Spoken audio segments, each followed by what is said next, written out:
My phone buzzed at 6:47 a.m. on a Tuesday. Not a text, not a call, a notification from my bank. The kind that pops up in red at the top of your screen and makes your stomach drop before you even read it.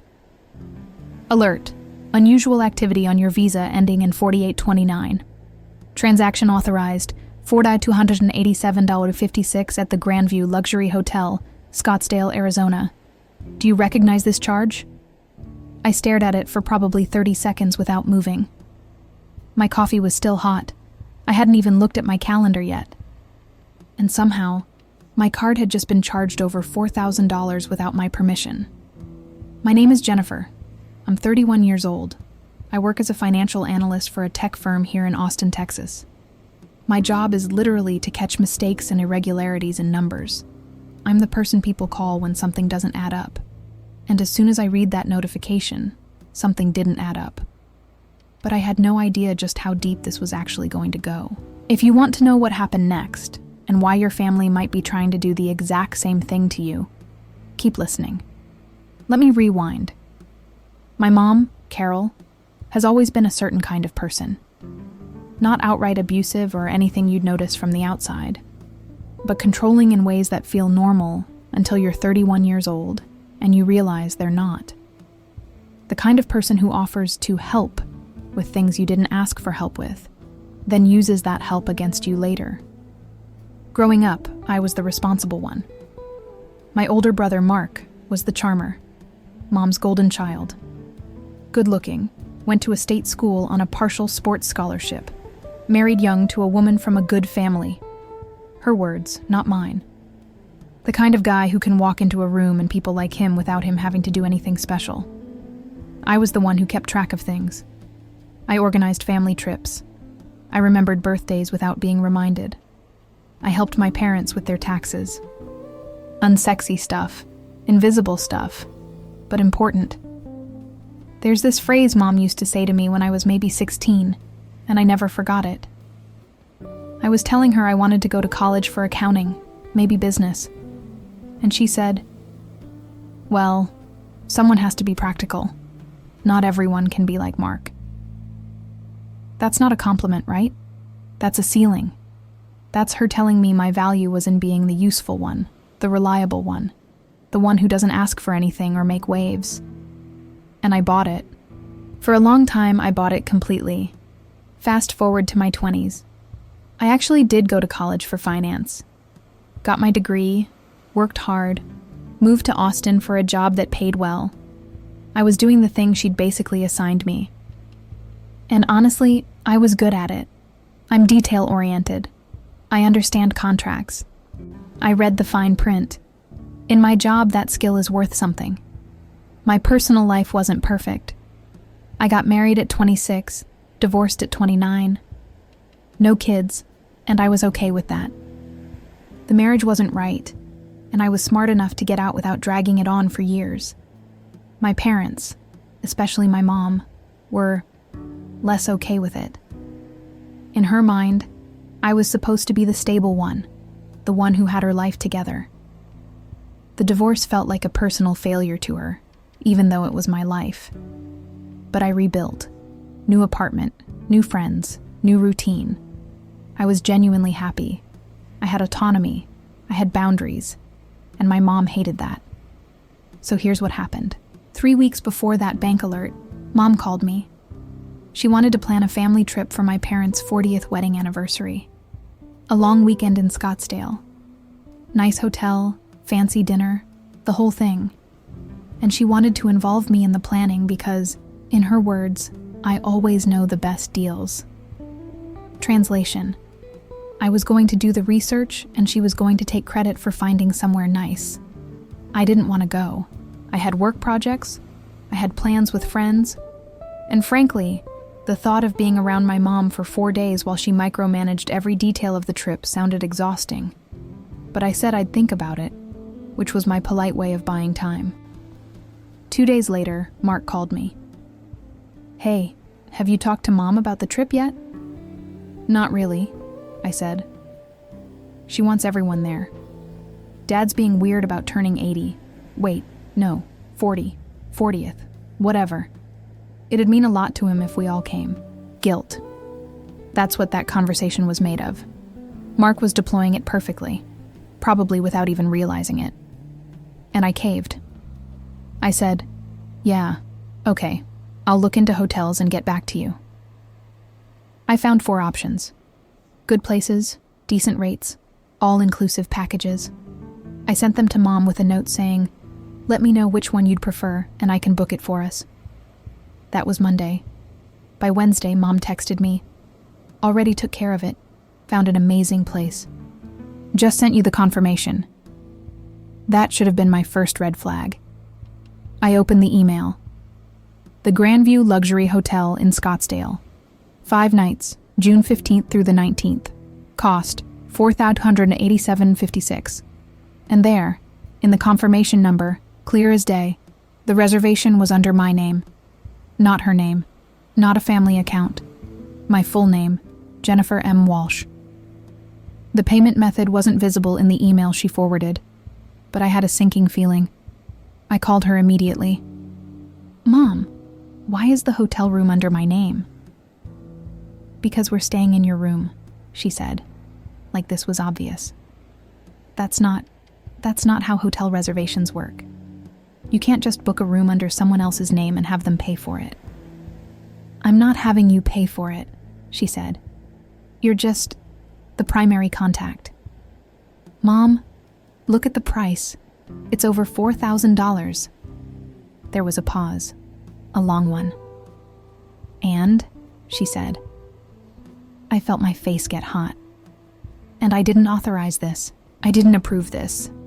You booked this without asking me, without your permission, and apparently without my payment method actually being on file yet. Because I knew you'd say no," she said. That was the moment. Right there. That was the moment I realized this wasn't an accident. I knew you'd say no. She said it like it was a joke, like I was being unreasonable for not immediately signing up to pay over $4,000 for a trip I didn't even want to go on. "Mom, you can't just book things under my name and expect me to pay. That's not fair." "Oh, here we go," she said. Her voice shifted, got softer, but in that dangerous way. The victim voice. "I'm sorry I tried to plan something nice for the family. I'm sorry you're too busy with your important job in Austin to help out. I'm sorry your dad and I aren't a priority to you anymore. That's not what I'm saying. You're always like this, Jennifer. You know that? You get yourself all together and suddenly everyone else's problems are beneath you." I could feel the conversation slipping. She was reframing this. My boundary, don't book expensive things on my card without permission, had become me being selfish. I'm not saying don't plan the trip. I'm saying don't book it under my name without asking. Use your card, or ask me first, and... "I don't have space on my cards right now," she said. And there it was, the real reason. Not that she forgot. Not that it was an accident. She didn't have credit available, and instead of asking me directly like an adult, she'd booked it under my name, probably assuming I'd either not notice or be too uncomfortable to push back. "Then you need to call them and change it," I said. "I'm not paying for this." "Fine," she said. "Fine, I'll handle it.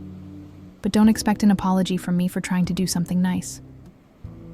She hung up, and that was the thing that should have been my second red flag.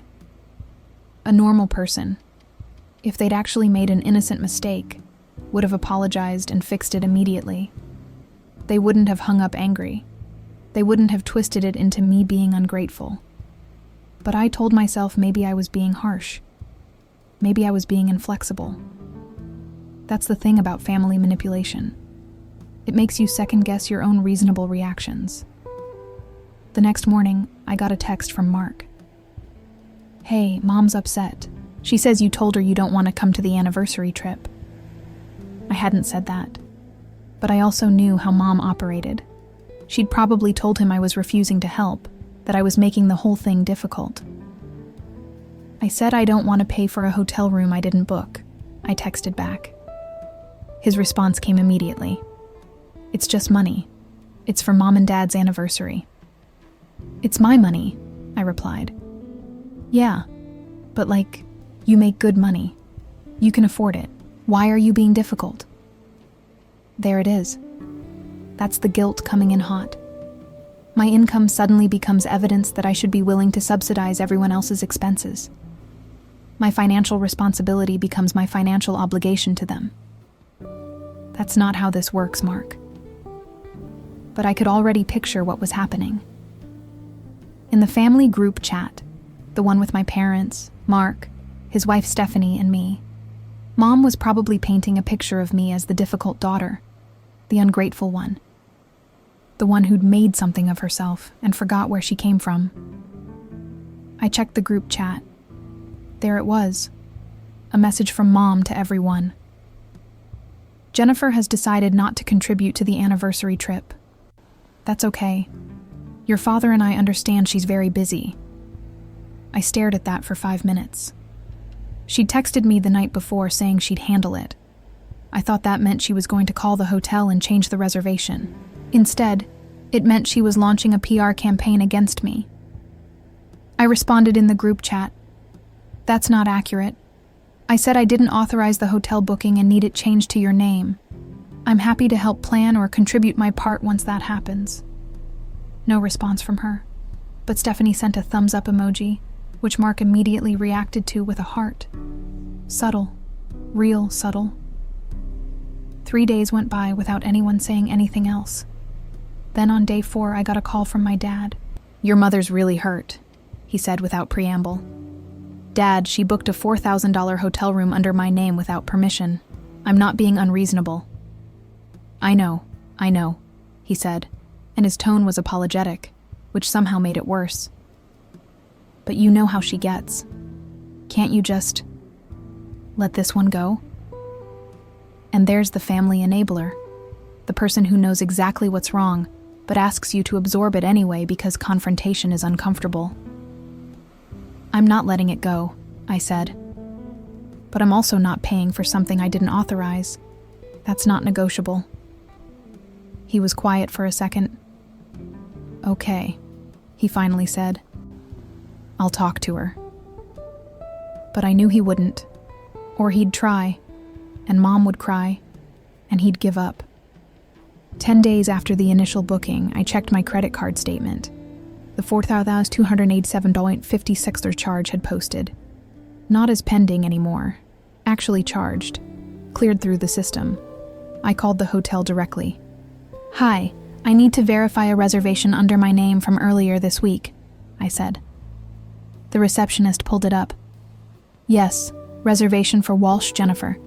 5 nights, June 15th through 19th. Standard deluxe suite, king bed, accessed by 4 different credit cards on the booking." Wait.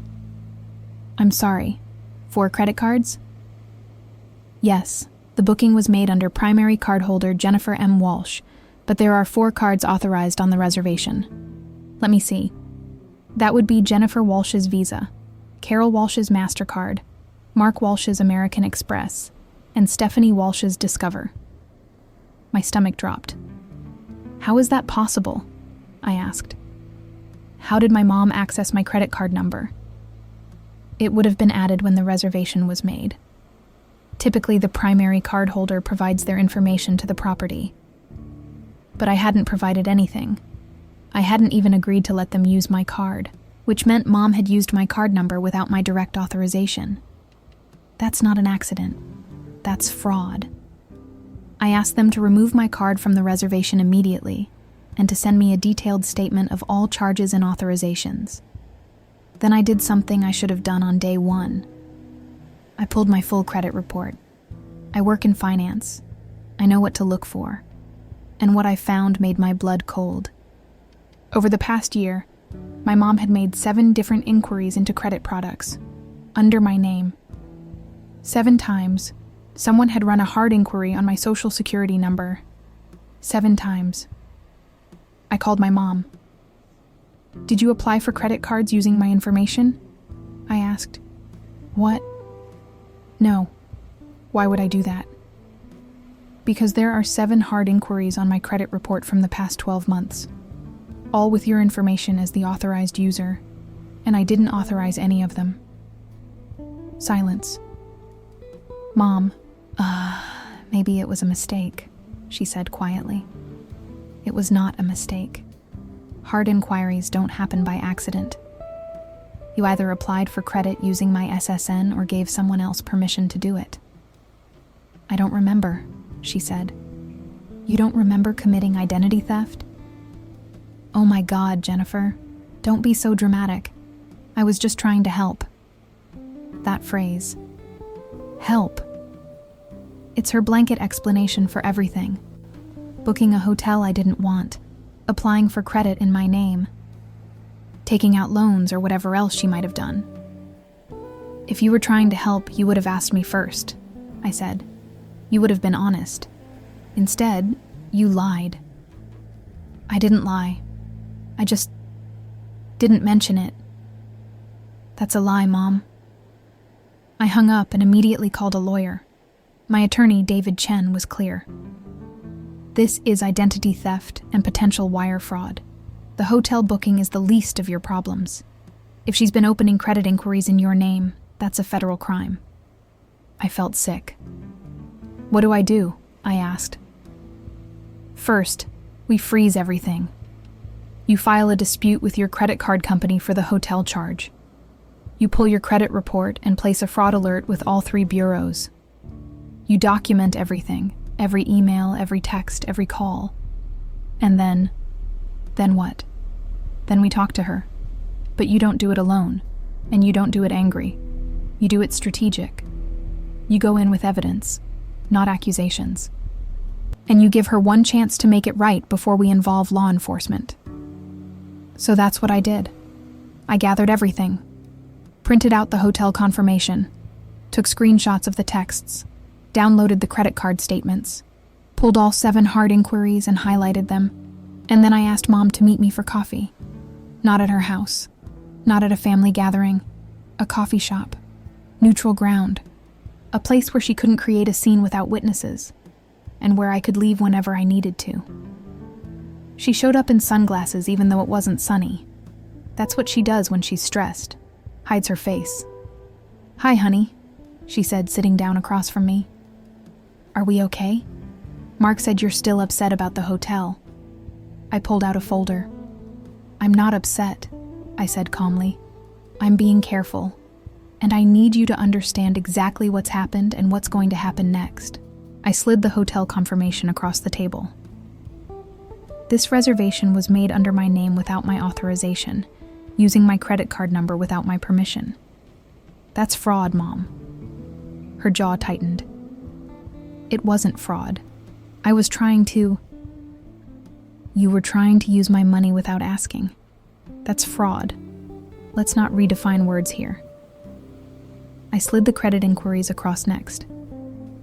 These 7 hard inquiries were made using my social security number.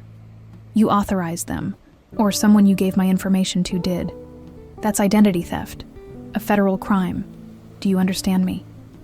She stared at the papers. I didn't mean to... Intent doesn't matter. That's not a legal defense. My voice was steady, not angry, just factual. The way you'd deliver bad news to someone you didn't know. Here's what's going to happen, I continued. You're going to contact the hotel today and provide your own credit card information to cover the full 4,287.56 hours. You're going to write me a check for that amount by tomorrow. You're going to contact the credit card companies where you made those inquiries and remove yourself as an authorized user from any accounts. And you're going to sign a document my lawyer drafted stating that you will not attempt to open any credit products, access any financial accounts, or make any charges on any accounts in my name going forward. Jennifer, this is insane. We're family. We are, I said, which is why I'm giving you this chance to fix it before my lawyer files a fraud report with the FBI. She looked up at me, and for just a second, her face shifted. The victim expression dropped. The manipulative tone disappeared, and I saw her see me seeing her, really seeing her. Not as the helpful daughter who'd organize her life, but as someone with her own interests, her own rights, her own line. I need those done by tomorrow, I said, or I move forward with the report. I stood up and left. Mom didn't sign the document. She also didn't get a check to me. Instead, she called my dad, who called my brother, who texted me saying this had gone too far. So I did exactly what my lawyer said. I stopped talking to them and started building my case. First, the credit card dispute. I called the bank with documentation of everything. The hotel booking under my name. The fact that I'd told my mom on the phone I didn't authorize it. Texts confirming my refusal. Emails from the hotel showing the multiple card authorizations without my consent. The bank frozen the charge immediately pending investigation. Next, I filed a fraud alert with all 3 credit bureaus. That puts a flag on your credit report so anyone trying to open new accounts in your name has to call you first for verification. Then came the hard part. I got a copy of my full credit history from each bureau, and I found 3 more inquiries my mom had made that I hadn't even known about. She'd applied for a Target card, a Pottery Barn card, and some medical financing account. All in my name, all without permission. The pattern was clear. She wasn't doing this once by accident. She was doing this repeatedly and strategically. Every few months, another inquiry. Every time, a little deeper into my financial life. I went back to David's office with all of it. "This is premeditated," he said, reviewing the timeline. "Look at the spacing. She's testing the system. She starts with hard inquiries to see if you notice. When you don't, or when you do, but she can gaslight you out of it. She escalates. The hotel booking is her biggest move because it's the most obvious. That's when you actually caught her." "What do I do?" I asked. "We file a fraud report with the FBI. We send her a cease and desist letter, and we inform her that any future attempts to access your credit will result in criminal charges." "My own mother," I whispered. "Yeah," David said gently. "Sometimes." 2 weeks later, I got an email from David. The bank's investigation into the hotel charge came back in my favor. The charge was reversed. My card was credited the full $4,287.56. But here's what they found. The hotel booking was made from Mom's computer, using her email address, at 11:47 p.m. on a Monday night. She'd used my name as the primary cardholder, but registered her own phone number as the contact. Every follow-up confirmation had gone to her email, not mine. The timestamps, the IP address from her home network, the email confirmations, everything pointed to one person making an intentional choice to book that room using my identity.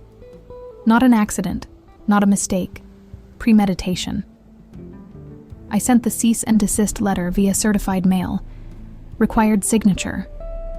Mom signed for it. That same day, the FBI opened an official inquiry into the fraud. They sent her a formal letter asking for a statement about the credit inquiries made under my name. She had 30 days to respond. She called me that evening. "How could you do this?" she screamed. "How could you bring the FBI into our family?" "You brought them in when you opened credit cards in my name," I said. "This is betrayal, Jennifer. This is the worst thing you've ever done." I stayed calm, eerily calm. "You committed federal identity theft, multiple counts. I gave you a chance to make it right, and you chose to gaslight me instead. So yes, now there are consequences. Your father is ashamed of you. Okay. Mark is ashamed of you. Okay. You're going to regret this." "Maybe," I said, "but I'm not going to let you steal from me to avoid regretting it." And I hung up. The FBI investigation took 6 weeks. During that time, I didn't speak to my mother. I didn't respond to emails from Mark asking me to consider her mental health. I didn't engage with the family group chat, where people slowly stopped messaging as they realized I wasn't coming back to argue. It was quiet, and honestly, peaceful. Then David called. "They want to settle," he said. The FBI had found enough evidence to move forward with charges, but Mom had hired her own attorney, and they'd made an offer. She'd pay back every cent related to the hotel booking. She'd formally acknowledge the unauthorized credit inquiries, and she'd agree to a restraining order preventing her from attempting to access my financial accounts in the future. In exchange, I wouldn't press charges. "Do you want to take it?" David asked. I thought about it for maybe 20 seconds. "Yes," I said. Mom paid the $4,287.56 plus $2,100 in legal fees within 3 days. The settlement was signed. The restraining order was filed. And just like that, it was over. Except it wasn't. Because the thing about family betrayal isn't that it ends. It's that you have to live with the person you discovered them to be. It's been 8 months. I don't talk to my mom. Not because I'm punishing her, but because there's nothing to talk about. She hasn't apologized. Not really. She sent a card saying she was sorry I felt hurt, which isn't an apology. It's a refusal to take responsibility. My dad tried to reach out a few months ago, asked if I wanted to come to Christmas dinner. I said no. He seemed disappointed, but not surprised. I think on some level he'd always known what she was. And he knew that me setting a boundary meant he couldn't pretend anymore. Mark and I don't talk either. He made his choice when he sided with her instead of asking what actually happened. That's not my fault. But you know what's different now? I'm okay with that. See, the lie I'd been told my whole life was that my value came from being useful.